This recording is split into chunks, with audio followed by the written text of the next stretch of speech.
दुर्गास्तोत्रमहामन्त्रस्य हिमवान् ऋषिः अनुष्ठुप् छन्दः। दुर्गा भगवती देवता श्री दुर्गा प्रसाद सिद्ध्यर्थे जपे विनियोगः। ध्यानम्। ॐ ह्रीं कालाभ्रामां कटाक्षैररिकुलभयदां मौलिबद्धेन्दुरेखां शङ्खं चक्रं कृपानं त्रिशिखमपि करैरुद्वहन्ती त्रिनेत्रां सिंहस्कन्धाधिरूढां त्रिभुवनमखिलं तेजसा पूरयन्तीं ध्यायेत् दुर्गां जयाख्यां त्रिदश परिवृतां सेवितां सिद्धिकामैः। ॐ शिवाथो मा रमा शक्तिरनन्ता निष्कलामला शान्ता माहेश्वरी नित्या शाश्वता परमा क्षमा अचिन्त्या केवलानन्ता शिवात्मा परमात्मिका अनादिरव्यया शुद्धा सर्वज्ञा सर्वगाचला एकानेकविभागस्था मायातीता सुनिर्मला महामाहेश्वरी सत्या महादेवी निरञ्जना काष्ठा सर्वान्तरस्थापि चिच्चक्षिश्चा त्रिलालिता सर्वा सर्वात्मिका विश्वा ज्योतिरूपाक्षरामृता शान्ता प्रतिष्ठा सर्वेषा निवृत्तिरमृता प्रदा व्योममूर्तिर्व्योम संस्था व्योमधाराच्युतातुला अनादिनिधनामोघा कारणात्मक कलाकुला ऋतुप्रथमजानाभिरमृतात्मः समाश्रया प्राणेश्वर प्रिया नम्या महामहिषघातिनी प्राणेश्वरी प्राणरूपा प्रधानपुरुषेश्वरी सर्वशक्ति कलाकामा महिषेष्ट विनाशिनी सर्वकार्यनियन्त्री च सर्वभूतेश्वरेश्वरी अङ्गदादिधरा चैव तथा मुकुटधारिणी सनातनी महानन्दाकाशयोनिस्तथेच्यते चित्प्रकाशस्वरूपा च महायोगेश्वरीश्वरी महामाया सदुष्पारा मूलप्रकृतिरीशिका संसारयोनिः सकला सर्वशक्तिसमुद्भवा संसारपारा दुर्वारा दुर्निरीक्षा दुरासदा प्राणशक्तिश्च सेव्या च योगिनी परमा कला महाविभूतिर्दुर्दर्शा मूलप्रकृतिसम्भवा अनाद्यनन्तविभवा परार्था पुरुषारणीः सर्गस्थित्यन्तकृच्चैव सुदुर्वाचा दुरत्यया शब्दगम्या शब्दमाया शब्दाख्यानन्दविग्रहा प्रधानपुरुषातीता प्रधानपुरुषात्मिका पुराणी चिन्मया पुंसामिष्टदा पुष्टिरूपिणी पूतान्तरस्था कूटस्था महापुरुषसंज्ञिता जन्म मृत्यु जरातीता सर्वशक्तिस्वरूपिणी वाञ्छा प्रधानवच्छिन्न प्रधानानुप्रवेशिनी क्षेत्रज्ञा चिन्त्य शक्तिस्तु प्रोच्यते व्यक्तलक्षणा मलापवर्जितानादि माया तृतीयतत्त्विका प्रीतिश्च प्रकृतिश्चैव गुहावासा तथोच्यते महामाया नगोत्पन्ना तामसी च ध्रुवा तथा व्यक्ता व्यक्तात्मिका कृष्णा रक्ता शुक्ला ह्यकारणा प्रोच्यते कार्यजननी नित्यप्रसवधर्मिणी सर्गप्रलयमुक्ता च सृष्टिस्थित्यन्तधर्मिणी ब्रह्मगर्भा चतुर्विंशस्वरूपा पद्मवासिनी अच्युताह्लादिका विद्युद्ब्रह्मयोनिर्महालया महालक्ष्मी समुद्भाव भावितात्मा महेश्वरी महाविमानमध्यस्था महानिद्रा सकौतुका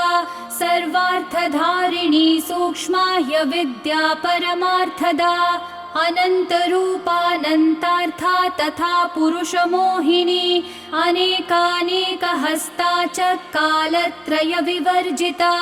ब्रह्मजन्माहरप्रीता मतिर्ब्रह्म शिवात्मिका ब्रह्मेश विष्णु सम्पूज्या ब्रह्माख्या ब्रह्म संज्ञिता व्यक्ता प्रथमजा ब्राह्मी महारात्रि प्रकीर्तिता ज्ञानस्वरूपा वैराग्य रूपैश्वर्यरूपिणी धर्मात्मिका ब्रह्ममूर्ति प्रतिश्रुतपुमर्थिका अपां योनिः स्वयंभूता मानसी तत्त्वसम्भवा ईश्वरस्य प्रिया प्रोक्ता शङ्करार्धशरीरिणी भवानी चैव रुद्राणी महालक्ष्मीस्तथाम्बिका महेश्वरसमुत्पन्ना भुक्तिमुक्तिप्रदायिनी सर्वेश्वरी सर्ववन्द्या नित्यमुक्ता सुमानसा महेन्द्रोपेन्द्रनमिता शाङ्करी शानुवर्तिनी ईश्वरार्धासनगता माहेश्वरपतिव्रता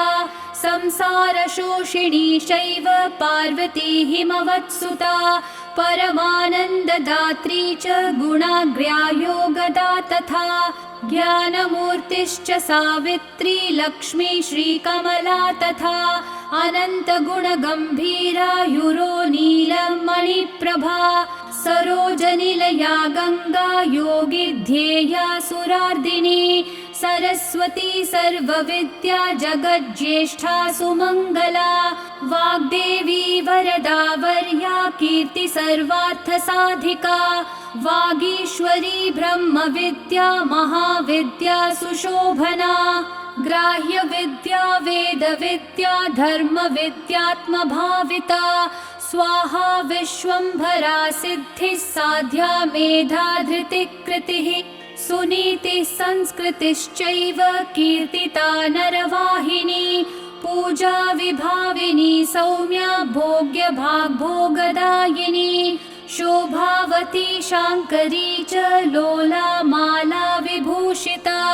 परमेष्ठी प्रिया चैव त्रिलोकी सुन्दरी मता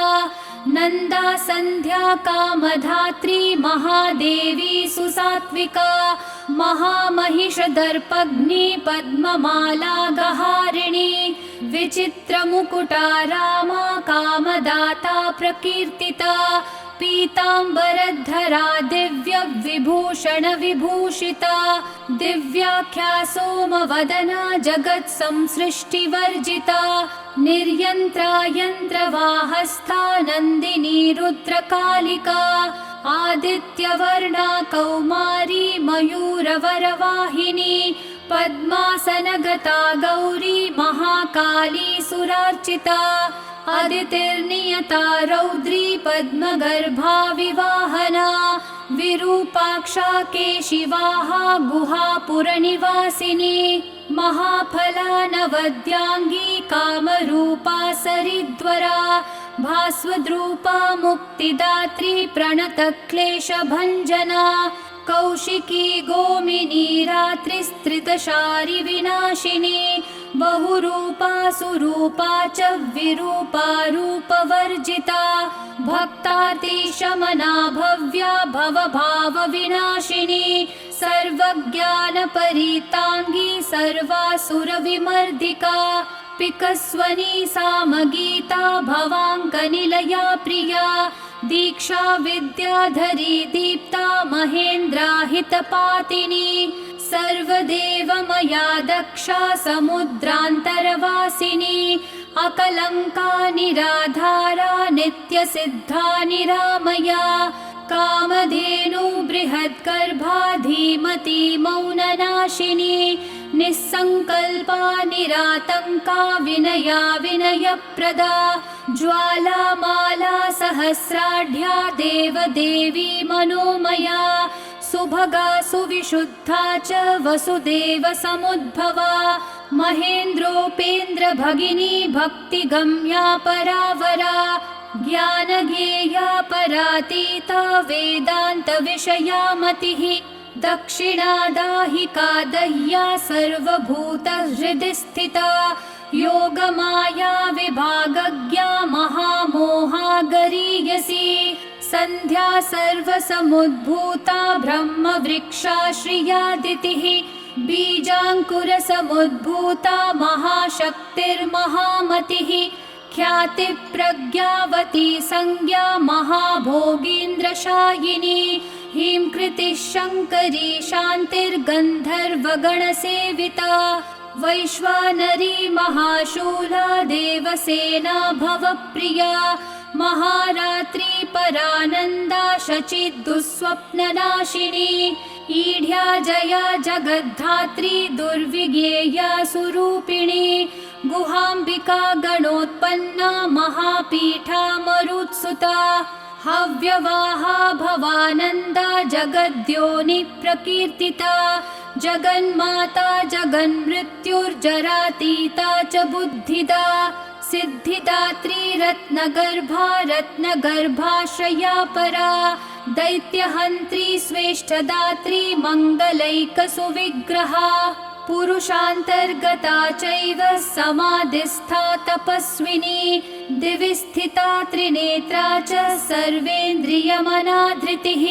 सर्वभूतहृदि स्था च तथा संसारतारिणी वेद्या ब्रह्म विवेद्या च महालीला प्रकीर्तिता ब्राह्मणी बृहती ब्राह्मी ब्रह्मभूतागहारिणी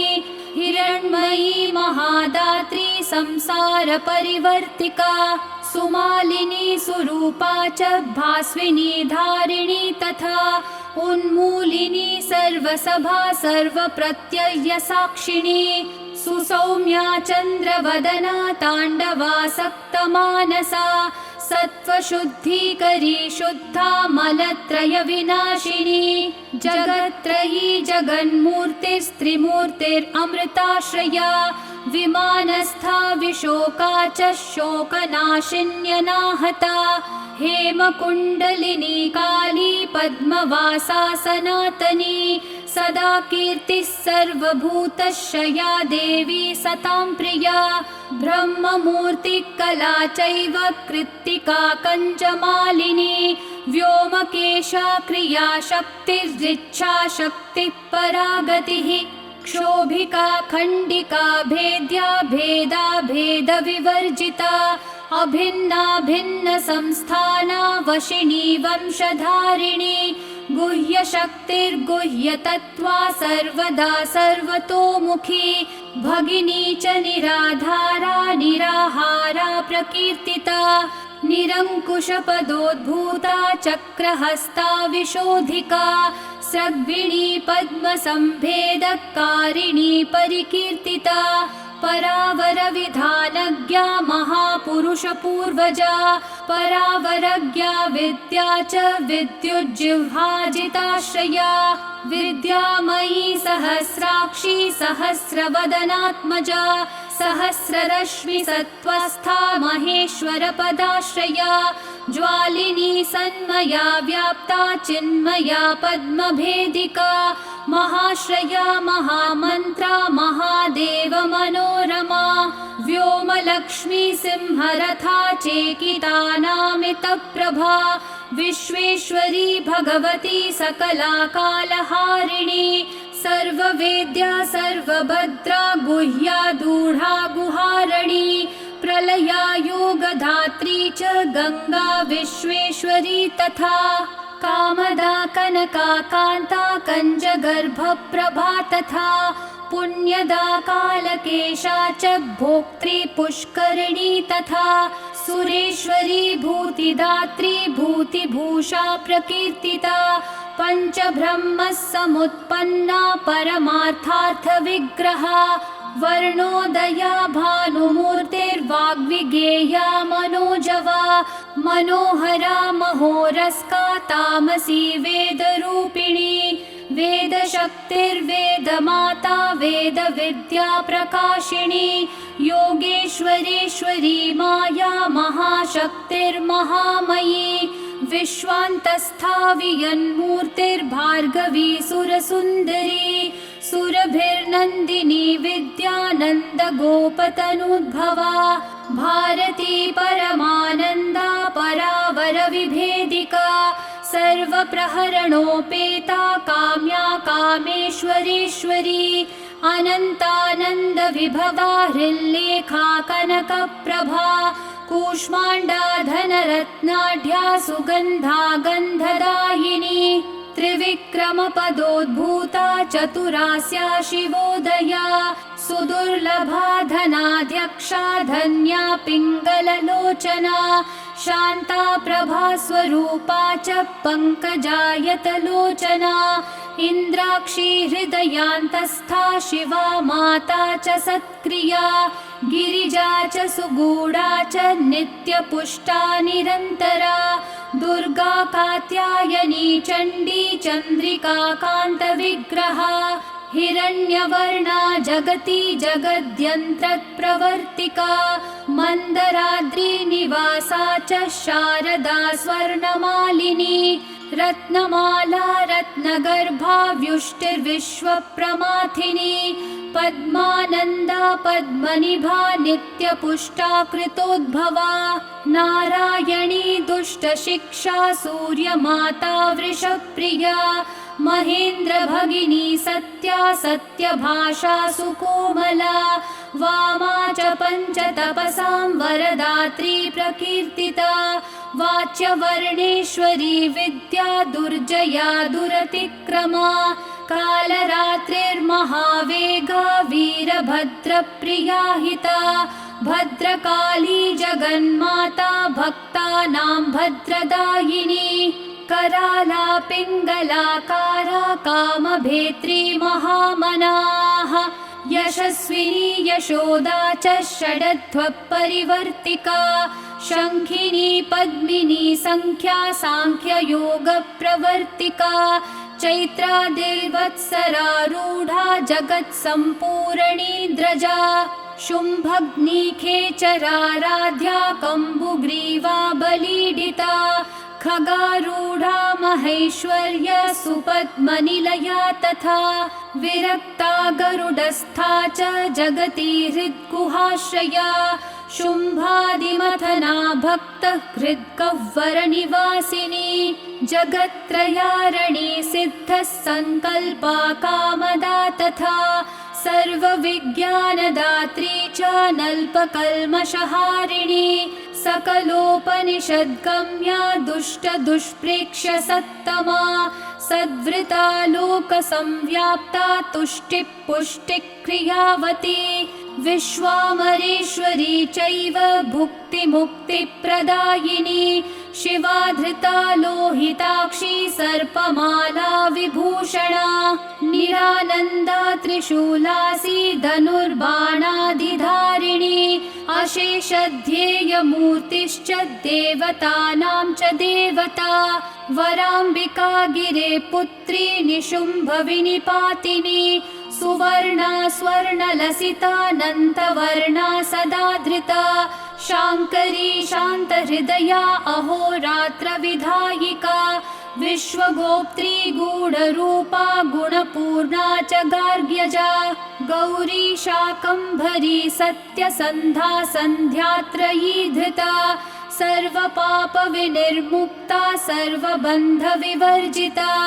साङ्ख्ययोगसमाख्याता अप्रमेया मुनिडिता विशुद्धसुकुलोद्भूता बिन्दुनादः समाधृता शम्भुवामाङ्कगा चैव शशितुल्यनिभानना वनमाला विराजन्ती अनन्तशयनाधृता नरनारायणोद्भूता नारसिंही प्रकीर्तिता दैत्यप्रमाथिनी शङ्खचक्रपद्मगदाधरा सङ्कर्षणः समुत्पन्ना अम्बिका सज्जनाश्रया सुवृता सुन्दरी चैव धर्मकामार्थदायिनी मोक्षदा भक्तिनिलया पुराणपुरुषाधृता महाविभूतिदाराध्या सरोजनिलया समा अष्टादशभुजानादिर्निलोत्पलदलाक्षिणी सर्वशक्तिसमारूढा धर्माधर्मविवर्जिता वैराग्यज्ञाननिरता निरालोका निरिन्द्रिया विचित्रगहनाधारा शाश्वतस्थानवासिनी ज्ञानेश्वरी पीतचेला वेदांगपारगा मनस्विनी मन्युमाता महामन्युसमुद्भवा अमन्युरमृता स्वादा पुरन्दरपरिष्टुता अशोच्या भिन्न विषया हिरण्यरजतप्रिया हिरण्यजननी भीमा हेमाभरणभूषिता विभ्राजमाना दुर्गेया ज्योतिष्टोमफलप्रदा महानिद्रा समुत्पत्तिरनिन्द्रा सत्यदेवता दीर्घा ककुद्मिनी पिङ्गज्जटाधारा मनोज्ञधीः महाश्रया रमोत्पन्ना तमपारे प्रतिष्ठिता त्रितत्त्वमाता त्रिविधा सुसूक्ष्मा पद्मसंश्रया शान्त्यतीतकलातीतविकारा श्वेतचेलिका चित्रमाया शिवज्ञानस्वरूपा दैत्यमाथिनी काश्यपी कालसर्पा भवेणिका शास्त्रयोनिका त्रयी मूर्तिक्रियामूर्तिश्चतुर्वर्गा च दर्शिनी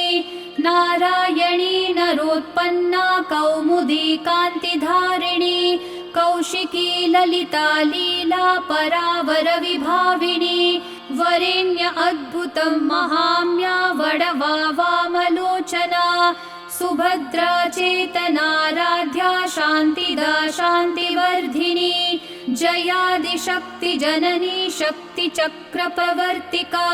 त्रिशक्तिजननी जन्या शत्सूत्रपरिवर्णिता सुधौतकर्मणाराध्या युगान्तदहनात्मिका संकर्षिणी जगद्धात्री कामयोनिकिरीटिनी ऐन्द्रित्रैलोक्यनमिता वैष्णवी परमेश्वरी पद्युन्मज्जननी बिम्बः समोष्ठी पद्मलोचना मदोत्कटा हंसगति प्रचण्डा चण्डविक्रमा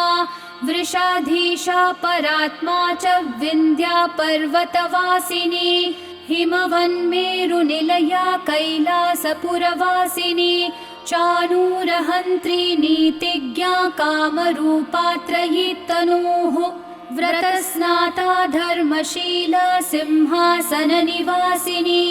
वीरभद्रा धृता वीरा महाकालः समुद्भवा विद्याधरार्चिता सिद्धः साध्याराधितपादुका श्रद्धात्मिका पावनी च मोहिनी अचलात्मिका महाद्भुता वारिजाक्षी सिंहवाहनगामिनी मनिषिणी सुधावाणी वीणावादनतत्परा श्वेतवाहनि सेव्या च लसन्मतिररुन्धती हिरण्याक्षी तथा चैव महानन्दप्रदायिनी वसुप्रभा सुमाल्याप्तकन्धरा पङ्कजानना परावरावरारोहा सहस्रनयनार्चिता श्रीरूपा श्रीमती श्रेष्ठा शिवनाम्नी शिवप्रिया श्रीप्रदा श्रितकल्याणा श्रीधरार्धशरीरिणी श्रीकलानन्तदृष्टिश्च यक्षुत्रारातिसूदनी रक्तबीजनिहन्त्री च दैत्यसङ्गविमर्दिनी सिंहारूढा सिंहिकास्या दैत्यशोणितपायिनी सुकीर्ति सहिता छिन्नः संशया रसवेदिनी गुणाभिरामा नागारिवाहना निर्जरार्चिता नित्योदिता स्वयं ज्योतिः स्वर्णकाया प्रकीर्तिता वज्रदण्डाङ्किता चैव तथा मृतसञ्जीवनी वज्रच्छन्ना देवदेवी वरवज्रस्वविग्रहा माङ्गल्या मङ्गलात्मा च मालिनी माल्यधारिणी गन्धर्वी तरुणी चान्द्री खड्गायुधधरा तथा सौदामिनी प्रजानन्दा तथा प्रोक्ता भृगुद्भवा एकानङ्गा च शास्त्रार्थ कुशला धर्मचारिणी धर्म सर्वस्ववाहा च धर्मा धर्मविनिश्चया धर्मशक्तिर्धर्ममया धार्मिकानां शिवप्रदा विधर्मा विश्वधर्मज्ञा धर्मार्थान्तरविग्रहा धर्मवर्ष्मा धर्मपूर्वा धर्मपारङ्गतान्तरा